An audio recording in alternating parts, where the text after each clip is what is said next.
Okay students, एक बार फिर मैं आपके सामने इस बार मैं बिजनेस स्टडीज का आपको चैप्टर फाइनेंशियल मैनेजमेंट में ऑलरेडी डिस्कस कर चुका हूं आपसे। कुछ वीडियोस मैंने फाइनेंशियल मैनेजमेंट से रिलेटेड आपको सेंड किया था। आज मैं एक और इम्पॉर्टेंट टॉपिक फाइनेंशियल मैनेजमेंट में लेके चल रहा हूं। दैट इज, आप देख सकते हैं मेरे पीछे बोर्ड पे लिखा हुआ financial planning. Financial planning planning हम लोग ऑलरेडी जान रहे हैं। Planning is what to do in future.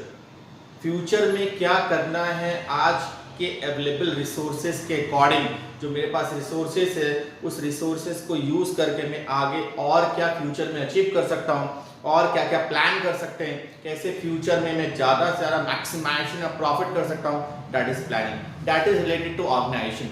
But here is the word financial planning. Financial का मतलब होता है अरेंजमेंट ऑफ फंड्स, फंड का प्लानिंग। फंड का प्लानिंग इट मींस कि फंड जो बिजनेस में यूज हो रहा है वो फंड कितना रिक्वायर्ड है, वो फंड कहां पे हमें पुट करना है, वो फंड कहां से बिजनेस में आएगा और उस फंड को maximum utilisation from profitable point of view कैसे यूज कर सकते हैं, ये सब आपका प्लानिंग है। Planning is what again for future. तो हमें प्लान करना है कि जो अमाउंट ऑफ फंड आपको बिजनेस में रिक्वायर्ड है, पहले कितना रिक्वायर्ड है, उसको हम कहां पुट करें कि ज्यादा से ज्यादा मुझे मैक्सिमाइजेशन ऑफ प्रॉफिट हो और उसका यूटिलाइजेशन हम लोग इफेक्टिवली और कैसे कर सकते हैं। ये सब चीजों का डिस्कशन जो होगा वो फाइनेंशियल प्लानिंग में होगा। ठीक है, तो अगेन इन सिंपल वर्ड्स, कोई भी ऑर्गेनाइजेशन, मैंने पहले बताया, कोई भी ऑर्गेनाइजेशन फंड, बिजनेस में फंड से चलता है, पैसे से चलता है। Like in human body the movement of blood is more important.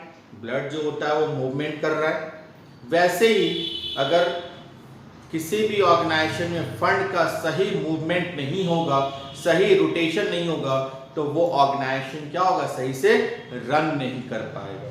ठीक है, और अगेन हार्ट जो होता है वो हमारे बॉडी में जितने ब्लड सर्कुलेशन है उसको सही तरह से फ्लक्चुएट करवाता है, मूव करवाता है। ठीक है, कहाँ पे कितना ब्लड क्या होगा वो सब कुछ एक हार्ट काम करता है। वैसे बिजनेस में, ऑर्गेनाइजेशन में फाइनेंशियल मैनेजर जो है वो एज अ हर्ट काम करता है। Financial management as a heart department काम करता है और वो हर ऑर्गेनाइजेशन में डिफरेंट एक्टिविटीज में कहाँ कितना फंड रिक्वायर्ड है, वो फंड कहाँ से आएगा, कैसे उसको यूटिलाइज करेंगे, ये सब चीज वो फाइनेंशियल मैनेजमेंट देखेगा। तो अगेन फाइनेंशियल मैनेजमेंट का एक और इंपॉर्टेंट काम क्या है, फाइनेंशियल प्लानिंग। तो फाइनेंशियल प्लानिंग आप देख सकते हैं, मैंने जो टारगेट किया, टारगेट मतलब कि फाइनेंशियल प्लानिंग क्या चीज का करना है, that is how much to spend. ये हाउ मच टू स्पेंड का मतलब क्या है, हाउ मच टू स्पेंड का मतलब कितना फंड चाहिए, how much to spend. Again मैंने आपको बताया था जब मैं प्रीवियस वीडियो से मैंने आपको सेंड किया था, कितना पैसा आपको चाहिए, that is depend upon the project, different project. For example आपका एक बिजनेस ऑर्गेनाइजेशन रन कर रहा है, आपको एक और ब्रांच खोलना है,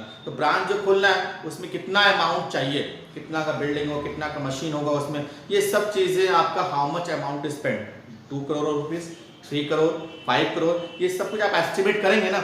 आप एक शॉप खोलना चाहते हैं ज्वेलरी का फॉर एग्जाम्पल, तो कितना अमाउंट चाहिए। First of all we have to analyse the amount of money which we have to require for future. कितना हमें किसी प्रोजेक्ट के लिए पैसा चाहिए, that is how much to spend, how much to spend, कितना मुझे स्पेंड करना है। ठीक है, again on what spend, on what spend, किस पे खर्च करें।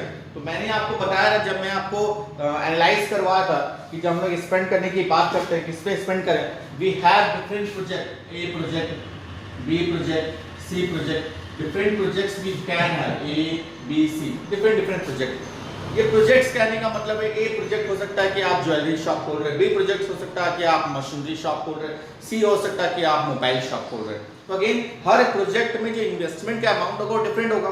तो अगेन इसमें हो सकता है कि 5 लाख हो, इसमें हो सकता है 10 लाख हो, इसमें हो सकता है 2 लाख हो। ठीक है, तो हर प्रोजेक्ट में डिफरेंट है। अब ये हमें नहीं देख रहा भैया इसमें 2 लाख लग रहा है तो भैया स्टार्ट कर दो, ऐसा नहीं। अगेन ये 2 लाख रुपए लगा के आप कितना इससे रिटर्न कर रहे हैं एक साल में, ये इंपॉर्टेंट।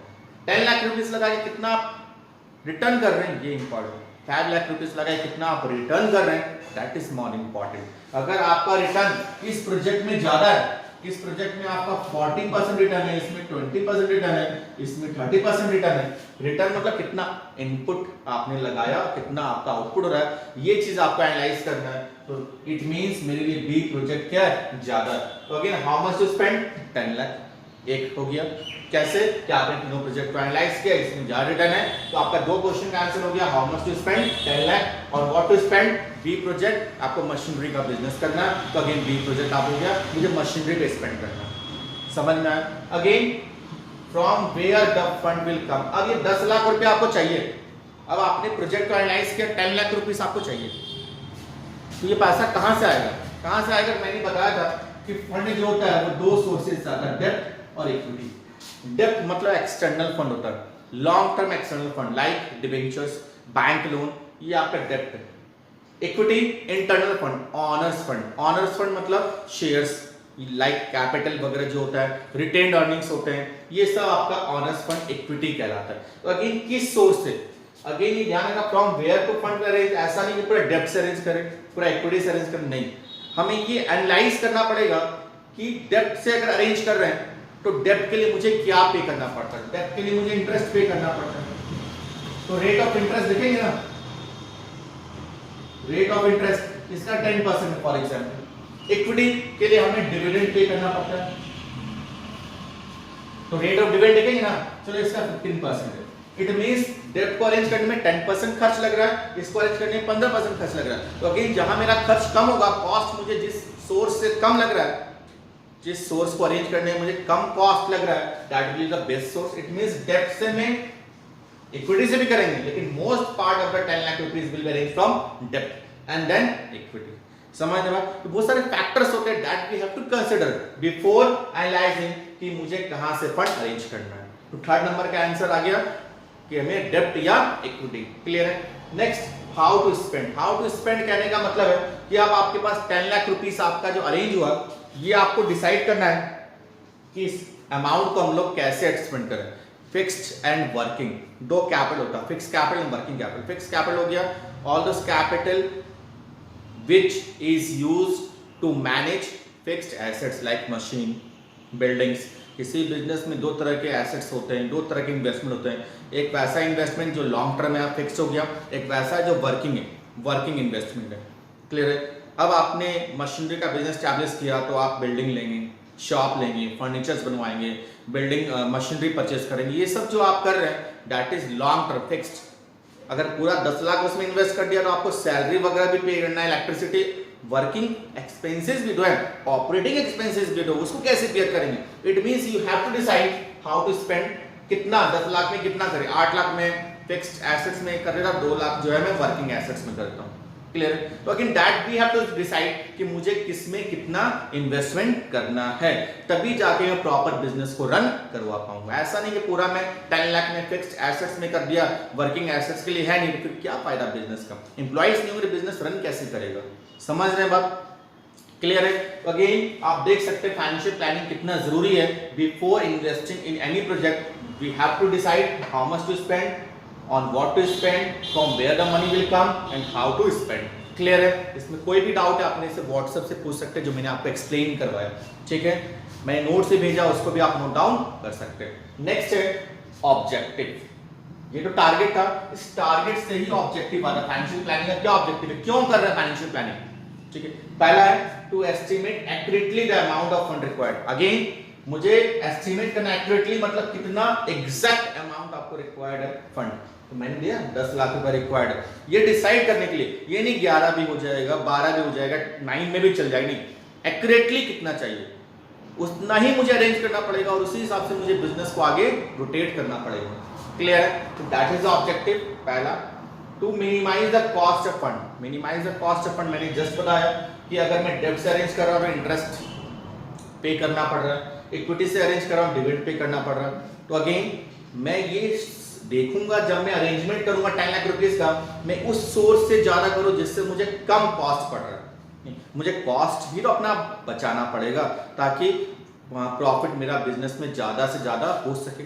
समझ रहे हैं बात? तो अगेन टू मिनिमाइज, तो फाइनेंशियल प्लानिंग करने का टारगेट ये भी है कि मुझे पहले से पता होगा कि मैं किस सोर्स से अरेंज करूं जिससे कि मेरा कम कॉस्ट हो जाए और मैं कॉस्ट को मिनिमाइज करूं, cost of arrangement of funds.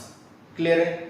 Next, to ensure most profitable utilisation of fund. Again most profitable utilisation, utilise करना, फंड अरेंज कर लिए, बिजनेस स्टार्ट कर दिए, बहुत आसान लगता है, लेकिन उस पैसे को बिजनेस में कैसे यूज करें ताकि ज्यादा से ज्यादा प्रॉफिट हो सके, that is the most important aspect in the business. Utilisation of fund, fund को यूटिलाइज करना इतना आसान नहीं होता। जैसे मैंने बोला कि 10 लाख रुपीस है, इसमें कुछ अमाउंट आप फिक्स एसेट्स के लिए, कुछ अमाउंट वर्किंग एसेट्स के लिए रिक्वायर्ड कर, प्रॉपर यूटिलाइजेशन करना आपको, ताकि मेरा फिक्स एसेट्स भी कम नहीं हो और ना ही वर्किंग एसेट्स के लिए अमाउंट कम पड़े। प्रॉपर यूटिलाइजेशन करूंगा तो बिजनेस क्या होगा, मूवमेंट जो है आसानी से चल पाएगा। क्लियर है? To maintain financial liquidity, liquidity का मतलब होता है कि बिजनेस में कैश होना चाहिए। कैश किसके लिए? Again day to day operating खर्च के लिए।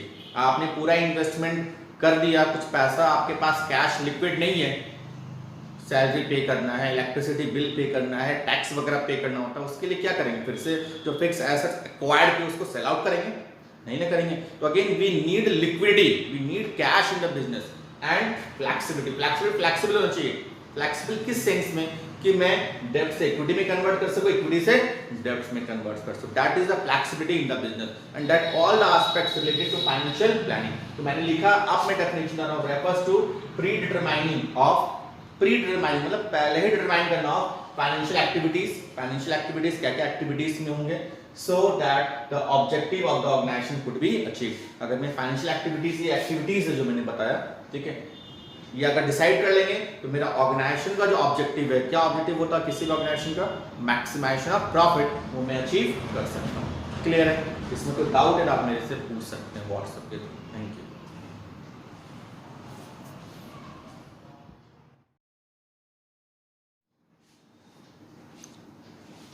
ओके स्टूडेंट्स, एक बार फिर उसी टॉपिक में हम लोग आगे चलते हैं। फाइनेंशियल प्लानिंग में आप देख सकते हैं फैक्टर्स अफेक्टिंग फाइनेंशियल प्लानिंग।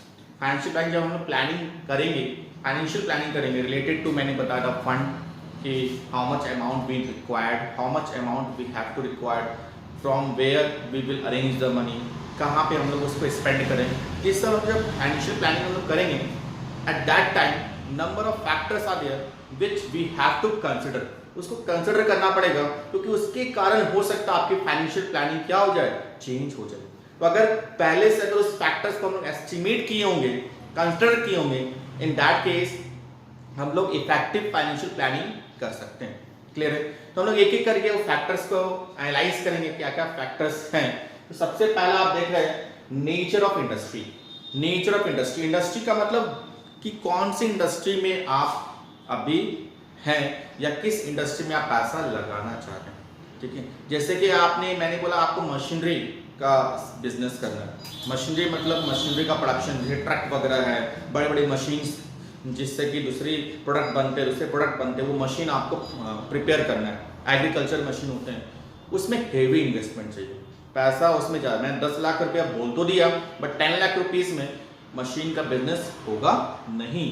तो again we required approx 5 crore rupees, 6 crore rupees, तब जाके हम लोग क्या कर पाएंगे, वो बिजनेस को कर पाएंगे।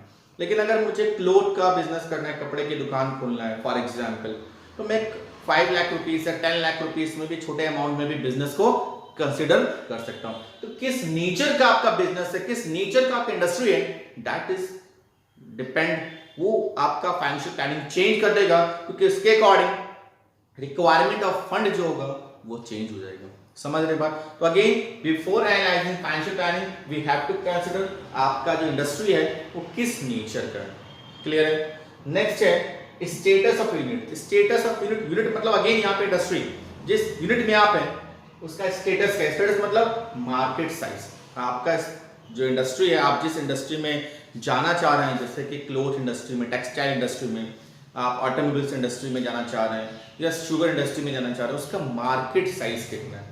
क्योंकि अगर मार्केट एरिया उसको बड़ा है, number of customers is large, तब आपको बड़ा यूनिट एस्टैब्लिशमेंट करना पड़ेगा। Again you need more amount of fund, क्योंकि आपको पूरे मार्केट को कवर भी तो करना है।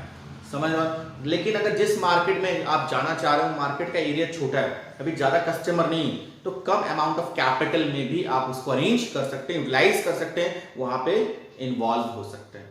क्लियर? कस्टमर प्रेफरेंस भी, आप जिस मार्केट में जा रहे हैं कस्टमर कैसा प्रोडक्ट प्रीफर कर रहा है, कस्टमर की रिक्वायरमेंट क्या है, कस्टमर कैसे सेटिस्फाइड हो रहे हैं, वो भी आपको देखना पड़ेगा, वो भी आपको कंसिडर करना पड़ेगा बिफोर फंड। कस्टमर सेटिस्फाइड नहीं है, बात अभी जो एग्जिस्टिंग इंडस्ट्रीज हैं, एग्जिस्टिंग कंपनीज हैं, उससे कस्टमर सेटिस्फाइड नहीं है तो आपको कुछ एक्स्ट्रा प्रोवाइड करना पड़ेगा, या कस्टमर हाईली सेटिस्फाइड है, कुछ और मॉडिफिकेशन करके आपको प्रोडक्ट्स बनाना पड़ेगा, उसके लिए एक्स्ट्रा रिक्वायरमेंट होगा पैसे का, आपको समझ रहे बात? तो अगेन वो भी आपकी फाइनेंशियल प्लानिंग को चेंज कर देगा। और एरिया भी डिपेंड करता है कितना एरिया आप कवर करना चाहते हैं, सिर्फ भागलपुर में, बिहार में, होल इंडिया में, वर्ल्ड में भी जाना चाह रहे हैं आप, समझ रहे? जितना ज़्यादा आप एरिया बड़ा करेंगे अपने प्रोडक्ट का, अपने रिक्वायरमेंट का, उतना ज़्यादा फंड आपको रिक्वायरमेंट होगा, समझ रहे हैं बात? That is the status of your unit. Clear?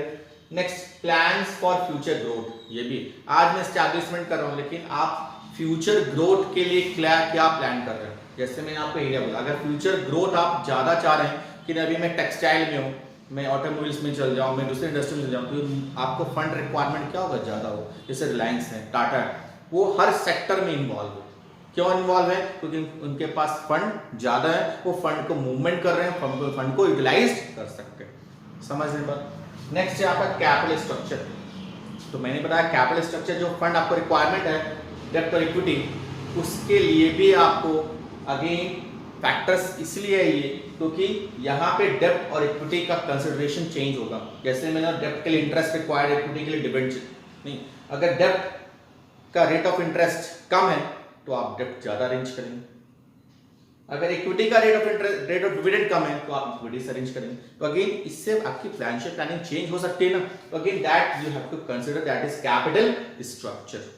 Clear है? नेक्स्ट है आपका रिस्क। ये रिस्क कहने का मतलब जिस मार्केट में आप जा रहे हैं वहां पर रिस्क कैसा, रिस्क ज्यादा है, रिस्क कम है, रिस्क एकदम नहीं है। रिस्क बिना तो प्रॉफिट होता ही नहीं है। जितना ज्यादा आप रिस्क लेंगे उतना ज्यादा क्या होगा? प्रॉफिट होगा। But you have to calculate the risk, then you have to take the risk. ठीक है, रिस्क लेने से पहले रिस्क को कैलकुलेट करेंगे तब ना रिस्क लेंगे, समझ रहे हैं? तो किसी भी इंडस्ट्री में आप जा रहे हैं वहां पर रिस्क का फैक्टर एनालाइज करना पड़ेगा कि आप जो पैसा पुट कर रहे हैं वो भी तो आपका एक रिस्क है।